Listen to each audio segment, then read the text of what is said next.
Good morning. We're on our third day of the Kahalo. Just wanted to kind of go over how I pretty much set up every one of my days, because what I want to do is I want to be prepared for each step. It allows it to be done efficiently, fast, all those good things. If you notice, I labeled these 1 and 2, and that's the process. It's very important when you are doing the epoxy to do one at a time, because it mixes much better like that. I put a towel cloth underneath it to capture any drips, and it's real important to have something under there because you can't really see the spills a lot of times, and it just kind of messes everything up. So it also makes it much easier to clean. We have a cup, which you can barely see, and we have a brush and a stir stick and our gloves. Just wanted to show you, you could get this box at Harbor Freight, 36 of them for around $8, $9, which is a deal essentially. Those are 2-inch brushes that I get. Over here, we're going to need 3 of these strips, boards, and on these boards I've taped both the ends so the glue will not stick to them. They're around 32 inches long. You can get them for like an 8-footer at Home Depot for about $1. They're worth it. I use it quite a bit when I'm clamping.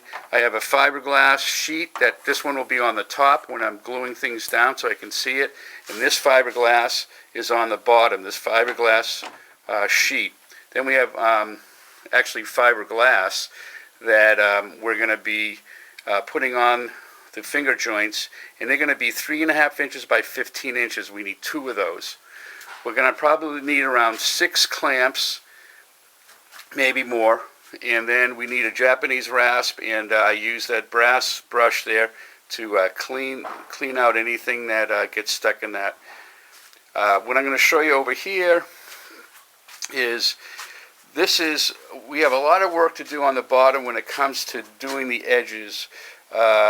We have to, all these edges here that you see that I've marked off all the way up and down, these 2 boards here have to get beveled to around a 35-40 degree angle, kind of like what we did on the side panels. And the same thing with the back, just the outside edges need to get that same kind of beveled edge on them. So I kind of just wanted to show you there's a little work involved here. It doesn't take long, just a little patience. And I'll get back to you as soon as we're done with beveling the edges. And after that, we'll be gluing it and we'll be done for the day.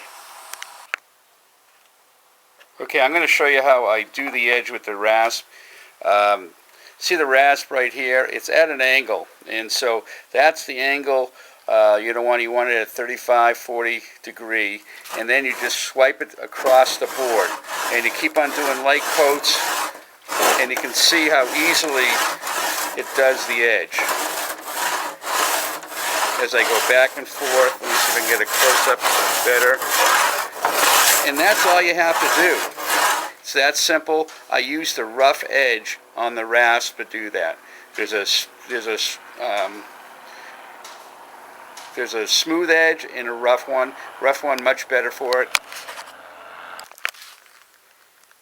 So I was beveling a little bit too hard, and I whacked out one of the finger joints on the edge. So I wanted to show you how easy it is to fix.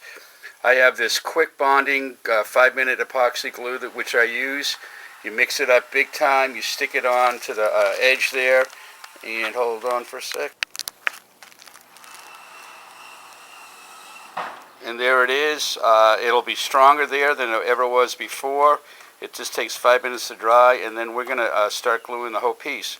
But just show you that what's so great about wood is that there's a lot of grace in it. It's very easy to fix most of the mistakes that are made or things that get broken. So just don't get nervous and panic. Just think about there's always a way out when you're doing wood repairs. Okay, so I'm placing the plexiglass on the bottom here, and just to get ready for putting all the joints together on the bottom.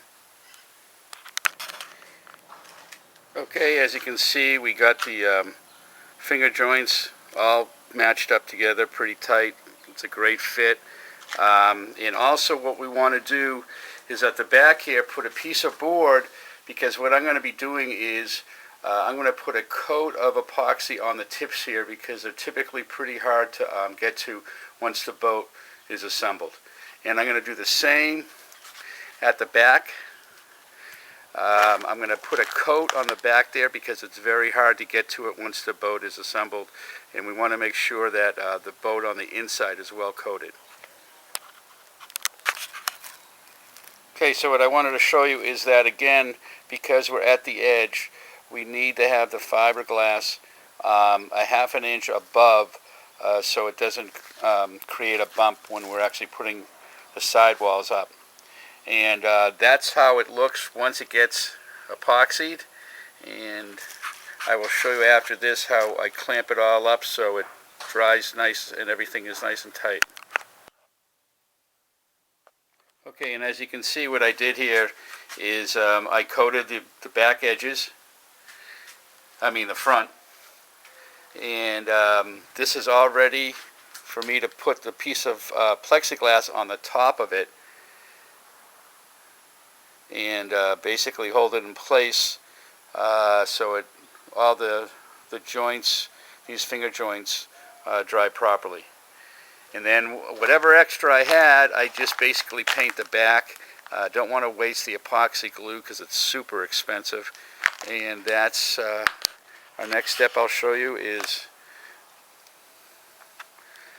when we're all clamped down. And as you can see, everything is clamped down on both sides. So this creates an equal amount of pressure. And what that does is you can see that the finger joints are glued together really, really nice and even and solid. That's it for today, you guys. We'll see you tomorrow.